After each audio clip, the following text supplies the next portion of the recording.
कई राज्यों में तीसरी लहर की शुरुआत में जो पाबंदियां लगाई गई थी, उनमें छूट की बात की जाने लगी है। दिल्ली सरकार ने दिल्ली में वीकेंड कर्फ्यू हटाने की मांग की थी, लेकिन उपराज्यपाल ने दिल्ली सरकार की इस मांग को खारिज कर दिया है। अब इस पर सियासत भी होने लगी है।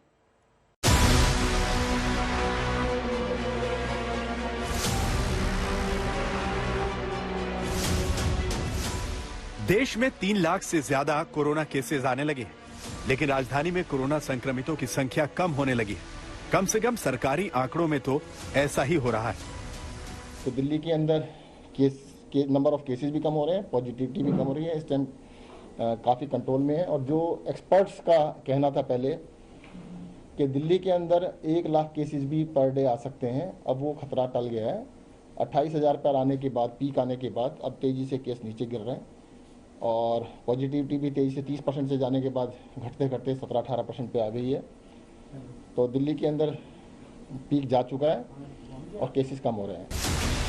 दिल्ली सरकार आईसीएमआर की गाइडलाइंस के हिसाब से कोविड टेस्ट कर रही है। नए नियमों में जो प्रावधान किए गए हैं, उनको अपनाने के बाद कोरोना संक्रमितों की संख्या अचानक से दिल्ली में कम हुई है। कम से कम सरकारी आंकड़ों में तो ऐसा ही है। 43 में से 3 ऐसी डेथ थी जो कि प्राइमरी कॉज था, जिसका कोविड था। बाकी प्राइमरी कॉज सभी के किसी और वजह से थे। 40 जो डेथ थी जिसके अंदर कैंसर के लोग थे, किडनी डिजीज थी, 2 केसेस ऐसे थे कि जो एक्सीडेंट और ट्रॉमा वाले केस थे। तो वो सारे मिक्स था। प्राइमरी कॉज ऑफ डेथ जो था वो था 3 लोगों का था। डेथ देखिए, अस्पताल में काफ़ी सारे लोग आते हैं जिनको कोविड वहाँ पे जाके हो जाता है। दिल्ली सरकार ने इसी वजह से आज उपराज्यपाल से मिलकर कोविड प्रतिबंधों के कुछ खास प्रावधानों को हटाने की अपील की थी। दिल्ली सरकार वीकेंड कर्फ्यू और दुकानों के ऑड इवन नियमों को हटाना चाहती है। साथ ही प्राइवेट ऑफिसों में 50% क्षमता के साथ खोले जाने की अनुमति मांगी थी, लेकिन राज्यपाल ने केवल ऑफिसों को ही 50% क्षमता के साथ खोले जाने की अनुमति दी। एलजी के फैसले से दिल्ली के व्यापारी निराश हुए हैं और फैसला बदलने की मांग कर रहे हैं।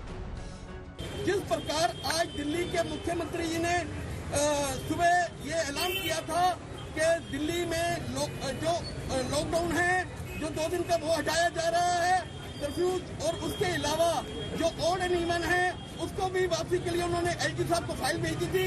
मगर बड़े दुख की बात है, उसे एलजी साहब ने रिजेक्ट कर दिया है। इसमें को लेकर व्यापारियों में काफी रोष है। हम एलजी साहब से निवेदन करते हैं कि व्यापारियों की दिक्कत को देखते हुए इस जो ऑड एंड इवन है इसको खत्म करें और जो वीकेंड कर्फ्यू है इसको खत्म करें।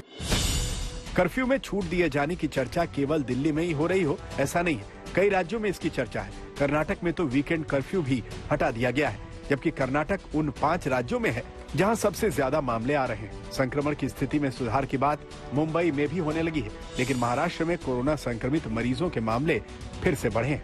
ऐसे में नियमों में ढील देने की चर्चा शांत हुई है। मुंबई समेत महाराष्ट्र में लगातार मामलों में गिरावट देखी जा रही है। ऐसे में मुख्यमंत्री उद्धव ठाकरे ने ये भी ऐलान कर दिया है कि अब 24 तारीख से जो स्कूल कोरोना की खतरों की वजह से बंद कर दिए गए थे, उनको फिर एक बार शुरू कर दिया जाएगा। हम आंकड़ों की बात करें तो आंकड़े लगातार 8 या 9 दिनों से कम होते जा रहे हैं। कल के आंकड़े की बात करें तो 5,000 से ज्यादा केसेज आए हैं और 12 मृत्यु जो है वो कोविड से हुई है। मगर सबसे बड़ा चिंता का विषय अभी भी यही बना हुआ है कि कोविड की वजह से जो मौतें हो रही है उसका आंकड़ा मुंबई समेत महाराष्ट्र में बढ़ते जा रहा है। मगर एक राहत की बात यह भी है, मामले जरूर कम हुए हैं, पॉजिटिविटी भी कम हुई है, मगर बीएमसी इस पूरे मामले में कोई भी कोताही नहीं बरतना चाहती, जिसके मद्देनजर अभी भी जो रूल्स हैं, जो नियम बनाए गए हैं, वो वैसे के वैसे रखे गए हैं। देश में संक्रमण की स्थिति ठीक नहीं है। हालांकि कई एक्सपर्ट हालिया स्थिति को देखकर ये भी मान रहे हैं कि आने वाले समय में मुमकिन है कि ये संक्रमण आम जिंदगी का हिस्सा हो जाए, फिर भी इसे हल्के में नहीं लेना चाहिए। आज के दिन हम देखें, as a doctor, as a medical fraternity, हमारा दिमाग और दिल अलग अलग बात बोलता है। दिमाग बोलता है कि पता नहीं वायरस कुछ नया ही कारनामा ना करे। दिल बोलता है कि अब ओमिक्रॉन इतना ज्यादा वाइड स्प्रेड हो चुका है, हर घर में जा चुका है, तो शायद ओमिक्रॉन इतनी इम्यूनिटी इंड्यूस कर देगा नेचुरल कि शायद आने वाले वक्त में ओमिक्रॉन पूरा इस संसार से एपिडेमिक के फॉर्म में ना आए, एंडेमिकली रहे। ओमिक्रॉन उन पेशेंट्स को भी हुआ है जिनको डेल्टा हुआ था, जिनको अल्फा हुआ था, ठीक है। तो अगर हम देखा जाए तो डेल्टा से जो इम्यूनिटी बनी उसने ओमिक्रॉन को नहीं बचाया, ऐसे ही शायद ओमिक्रॉन से जो इम्यूनिटी है वो इनसफिशिएंट है हमें डेल्टा या अल्फा से बचाने के लिए। उसमें वैक्सीनेशन ने काफी इंपॉर्टेंट रोल अदा किया है। तो अगर मैं दूसरे शब्दों में बात करूं, हम लोगों को अगर ओमिक्रॉन हुआ भी है तो हमें अपने टाइम पे बूस्टर लेना चाहिए।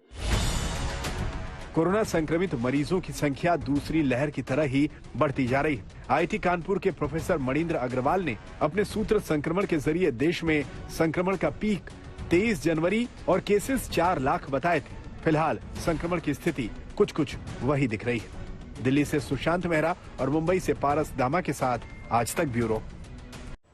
कोरोना काल ने देश और दुनिया के टॉप रईसों की संपत्ति को दुगना कर दिया है, लेकिन इस तेजी का फायदा गरीबों और कम आय वर्ग के लोगों को नहीं मिला है। ऐसे में देश और दुनिया में आर्थिक असमानता तेजी से बढ़ी है। ये खाई इतनी गहरी है कि महज 10% अमीरों के पास 50% आबादी से भी ज्यादा संपत्ति है।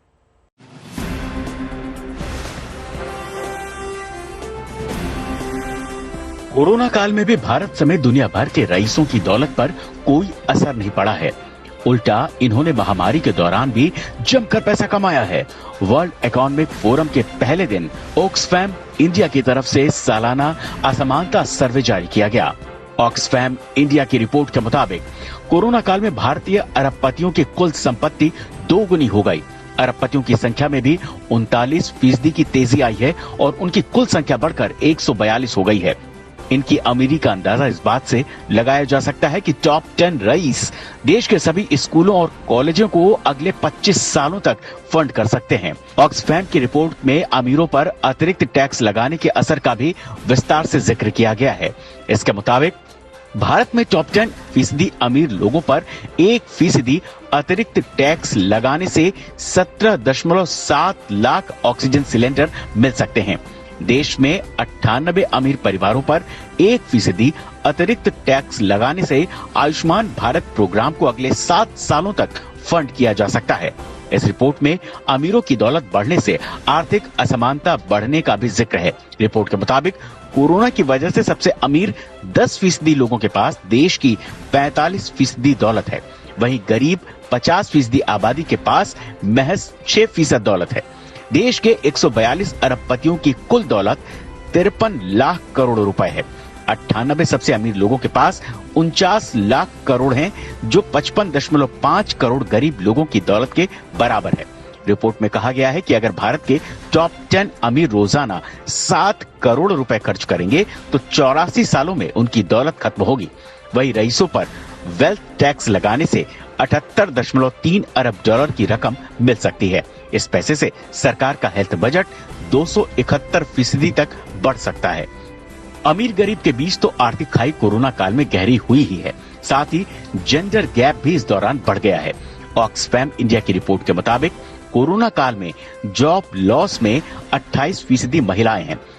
इससे उनकी कुल कमाई 2/3 घट गई है। सरकार ministry of women and child development पर भारत के 10 सबसे कम संपत्तियों वाले अरबपतियों की कुल संपत्ति का आधा भी खर्च नहीं करती है। इन अरबपतियों की रकम को समझाने के लिए ऑक्सफैम इंडिया की रिपोर्ट में कुछ और मिसालें दी गई हैं। मसलन अगर भारत के टॉप 10 अरबपतियों की दौलत मिला दी जाए तो इससे नेशनल रूरल लाइवलीहुड मिशन को पूरा किया जा सकता है। इसके अलावा महिलाओं के लिए अगले 365 सालों तक सेल्फ हेल्प ग्रुप का गठन किया जा सकता है। अगर भारत के 98 सबसे अमीर लोगों पर केवल 4% का वेल्थ टैक्स लगाया जाए तो ये health and family welfare ministry को अगले 2 सालों तक फंड कर सकते हैं। इन 98 परिवारों की कुल दौलत भारत सरकार के टोटल बजट का करीब 41% है। आने वाले समय में हम सरकार से उम्मीद करेंगे कि वो महिलाओं और बच्चों पे विशेष ध्यान दें, ministry of women and child development का बजट बढ़ाएं, वर्किंग वीमेन के लिए वर्क फ्रॉम होम इंसेंटिवाइज करें और होम मेकर्स के लिए गैस और खाद्य पदार्थ जैसी वस्तुओं के दाम कम करें। जहां तक बात बच्चों की है तो उनकी ऑनलाइन एजुकेशन को और सरल करने के लिए सेल फोन, लैपटॉप, आईपैड जैसी चीजों पर GST कम किया जाए। और उनके खान पान और दवाइयों का भी ध्यान रखा जाए, एजुकेशन का बजट बढ़ाया जाए और सभी तरीके से उनका ऑल अराउंड डेवलपमेंट हो। इस टाइम में जबकि बच्चे इफेक्ट हो रहे हैं, उसका स्पेशल ध्यान रखना पड़ेगा और बजट में उसके लिए अलाउंस प्रोवाइड करना पड़ेगा। यानी साफ है कि भारत में आर्थिक तरक्की असमान तौर पर हो रही है, जिससे देश की बड़ी आबादी को नुकसान हो रहा है। ऐसे में अब ये सरकार की जिम्मेदारी है कि विकास का फायदा सभी को मिले और सभी की आमदनी में एक जैसा इजाफा हो। आज तक ब्यूरो।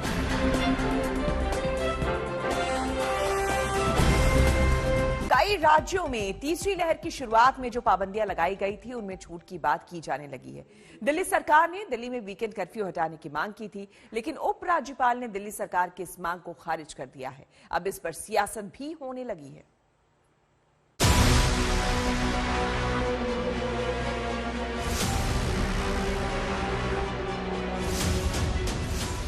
देश में 3 लाख से ज्यादा कोरोना केसेस आने लगे हैं, लेकिन राजधानी में कोरोना संक्रमितों की संख्या कम होने लगी है। कम से कम सरकारी आंकड़ों में तो ऐसा ही हो रहा है।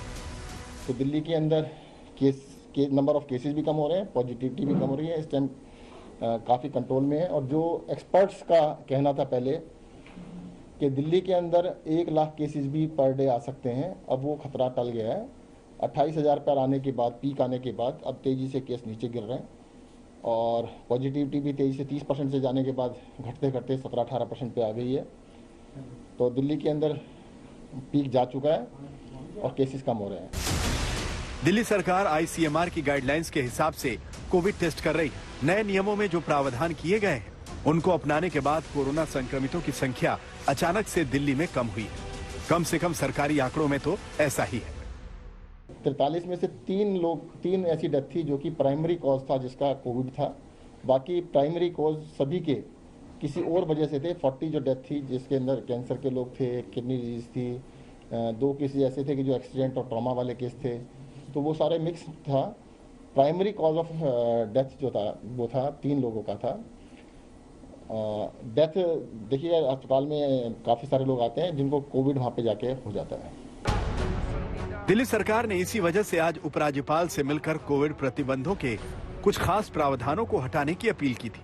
दिल्ली सरकार वीकेंड कर्फ्यू और दुकानों के ऑड इवन नियमों को हटाना चाहती, साथ ही प्राइवेट ऑफिसों में 50% क्षमता के साथ खोले जाने की अनुमति मांगी थी। लेकिन राज्यपाल ने केवल ऑफिसों को ही 50% क्षमता के साथ खोले जाने की अनुमति दी। एलजी के फैसले से दिल्ली के व्यापारी निराश हुए हैं और फैसला बदलने की मांग कर रहे हैं। जिस प्रकार आज दिल्ली के मुख्यमंत्री जी ने सुबह ये ऐलान किया था कि दिल्ली में जो लॉकडाउन है, जो 2 दिन का वो हटाया जा रहा है कर्फ्यू, और उसके अलावा जो ऑड एंड इवन है उसको भी वापसी के लिए उन्होंने एलजी साहब को फाइल भेजी थी। मगर बड़े दुख की बात है, उसे एलजी साहब ने रिजेक्ट कर दिया है। इसमें को लेकर व्यापारियों में काफी रोष है। हम एलजी साहब से निवेदन करते हैं कि व्यापारियों की दिक्कत को देखते हुए इस जो ऑड एंड इवन है इसको खत्म करें और जो वीकेंड कर्फ्यू है इसको खत्म करें।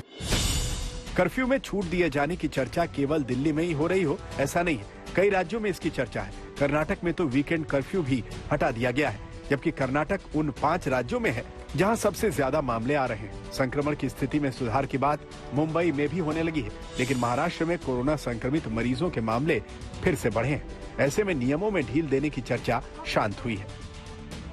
मुंबई समेत महाराष्ट्र में लगातार मामलों में गिरावट देखी जा रही है। ऐसे में मुख्यमंत्री उद्धव ठाकरे ने ये भी ऐलान कर दिया है कि अब 24 तारीख से जो स्कूल कोरोना के खतरों की वजह से बंद कर दिए गए थे उनको फिर एक बार शुरू कर दिया जाएगा। हम आंकड़ों की बात करें तो आंकड़े लगातार 8 या 9 दिनों से कम होते जा रहे हैं। कल के आंकड़े की बात करें तो 5000 से ज्यादा केसेज आए हैं और 12 मृत्यु जो है वो कोविड से हुई है। मगर सबसे बड़ा चिंता का विषय अभी भी यही बना हुआ है कि कोविड की वजह से जो मौतें हो रही है उसका आंकड़ा मुंबई समेत महाराष्ट्र में बढ़ते जा रहा है। मगर एक राहत की बात यह भी है, मामले जरूर कम हुए हैं, पॉजिटिविटी भी कम हुई है, मगर बीएमसी इस पूरे मामले में कोई भी कोताही नहीं बरतना चाहती, जिसके मद्देनजर अभी भी जो रूल्स हैं, जो नियम बनाए गए हैं वो वैसे के वैसे रखे गए हैं।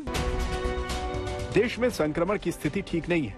हालांकि कई एक्सपर्ट हालिया स्थिति को देखकर ये भी मान रहे हैं कि आने वाले समय में मुमकिन है कि ये संक्रमण आम जिंदगी का हिस्सा हो जाए, फिर भी इसे हल्के में नहीं लेना चाहिए।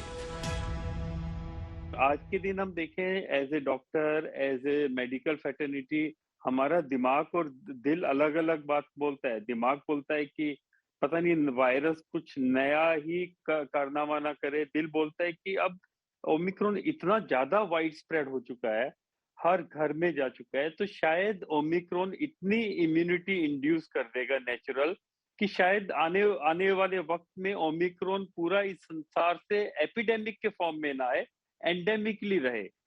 ओमिक्रॉन उन पेशेंट्स को भी हुआ है जिनको डेल्टा हुआ था, जिनको अल्फा हुआ था, ठीक है। तो अगर हम देखा जाए तो डेल्टा से जो इम्यूनिटी बनी उसने ओमिक्रॉन को नहीं बचाया, ऐसे ही शायद ओमिक्रॉन से जो इम्यूनिटी है वो इनसफिशिएंट है हमें डेल्टा या अल्फा से बचाने के लिए।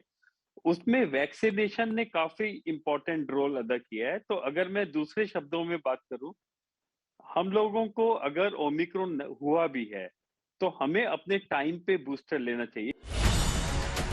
कोरोना संक्रमित मरीजों की संख्या दूसरी लहर की तरह ही बढ़ती जा रही है। आईआईटी कानपुर के प्रोफेसर मणिंद्र अग्रवाल ने अपने सूत्र संक्रमण के जरिए देश में संक्रमण का पीक 23 जनवरी और केसेस 4 लाख बताए थे। फिलहाल संक्रमण की स्थिति कुछ वही दिख रही है। दिल्ली से सुशांत मेहरा और मुंबई से पारस दामा के साथ आज तक ब्यूरो। चुनावी राज्य गोवा से एक बड़ी खबर की दस्तक हुई है, जब गोवा के पूर्व मुख्यमंत्री और देश के पूर्व रक्षा मंत्री दिवंगत मनोहर पर्रिकर के बेटे उत्पल ने पार्टी से बगावत कर दी। मनोहर पर्रिकर जी की भी याद आती है।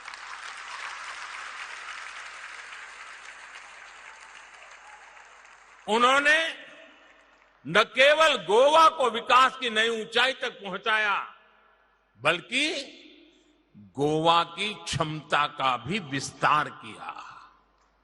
गोवा के लोग कितने ईमानदार होते हैं, कितने प्रतिभावान और मेहनती होते हैं, देश गोवा के चरित्र को मनोहर जी के भीतर देखता था।